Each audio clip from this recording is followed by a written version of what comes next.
امروز صبح رفتم یه مغازه موبایل فروشی. گفتم ببخشید این موبایل من یهویی خاموش شد. مغازه‌دار گفت باشه یه نگاهی بهش میندازم. ممکنه تاچ اسکرینش سوخته باشه. اگه سوخته بود عوضش کنم یا نه؟ گفتم بله لطفاً، من خیلی بهش احتیاج دارم. گفت فردا بعد از ظهر بیاین تحویل بگیرین.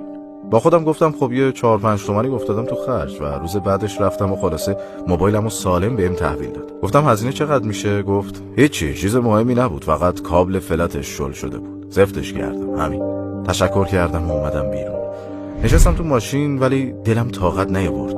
میتونست هر هزینه‌ای رو به من اعلام کنه و منم خودم آماده کرده بودم که پرداخت کنم. کنار پاساژ یه شیرینی فروشی بود. یه بسته شکلات گرفتم و دوباره رفتم پیشش. گذاشتم رو پیشخوان و بهش گفتم دنیا به آدمایی مثل شما نیاز داره.